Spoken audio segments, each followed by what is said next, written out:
You've heard of Kodak and you've heard of Fujifilm. But do you know who the next biggest player in film was at the turn of the millennium? This was Konica. They made both cameras and film.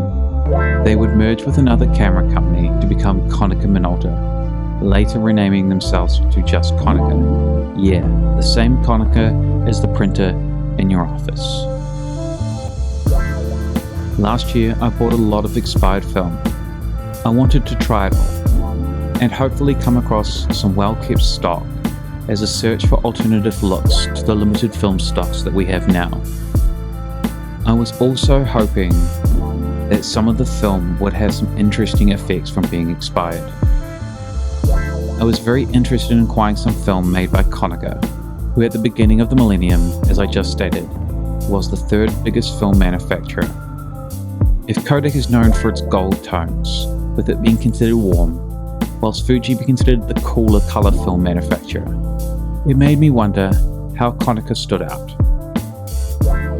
I shot a roll last year on my Canon F1 and noticed how this film stock behaved when expired, and I knew it had one particular neat trait that suited blue hour the most. I found that with this film stock, when it expires, it tends to go more towards the magenta, and when mixed with blue hour creates images like this.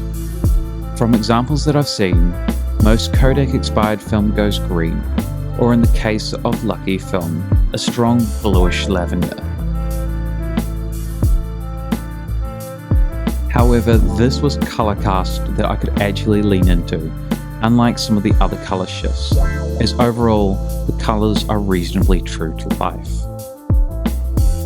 I really like this photo as it reminded me of photos of New York that I remember seeing in a studio I used to be in all the time.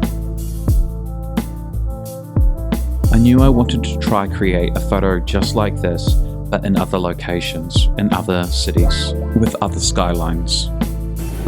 When I was in Osaka, I managed to shoot a roll of Konica SFX 100, which I chose to shoot at Osaka's famous Namba district. I thought the distinctive location would be complementary to the film. However, the photos I got back from the lab were not looking for how I was hoping them to be. When you are dealing with labs, they do interpret, and this is how they saw the photos to be. As you notice, they're quite green, whereas I would lean into the purple magenta look. It seems that they thought this was a little bit too much. About 6 months later, I got around to scanning the film, and I got the photos to look like this.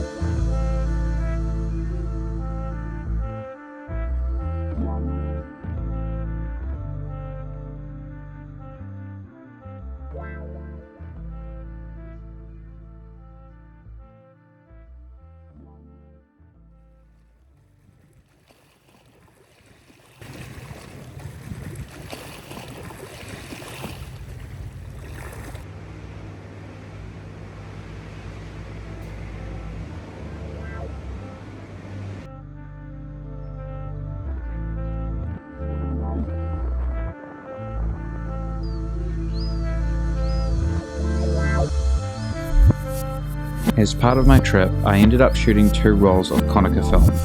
Both were 24 exposure rolls, with one at 200 ISO and the other at 100. With this film, I really wanted to get a shot of Auckland's famous skyline with the purple tones that I showed you earlier over Wellington's skyline.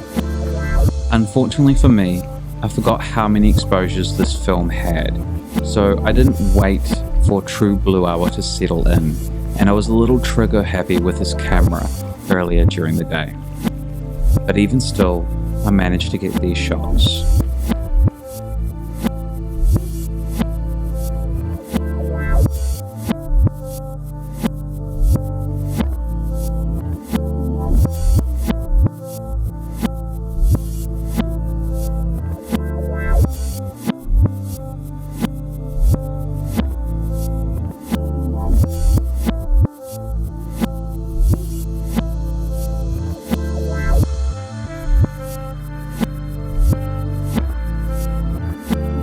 I then shot another roll of Konica during the day, and I really liked the colour balance and tones with a decent low amount of contrast.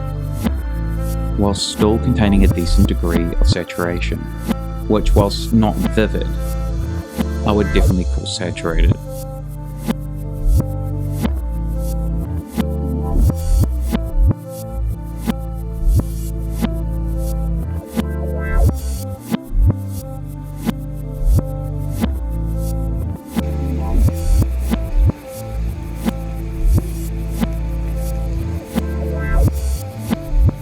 I had one more roll on me from my trip, which is what I shot in Queenstown.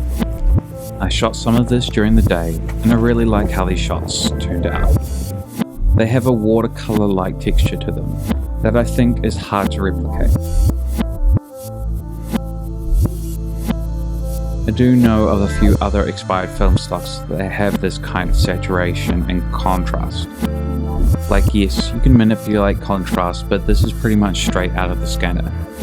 Later on that beautiful sunny day, I ended up going back to the top of the peninsula on the outskirts of Queenstown, where I waited to shoot the sunset to see if I could get a purple sunset photo that stands out. Unfortunately for me, by shooting the film early in the day, and again being a little trigger happy, I didn't wait long enough for Blue Hour, so this is the best that I got. Let me know your experience with Konica film below, and as always, it's been real, guys.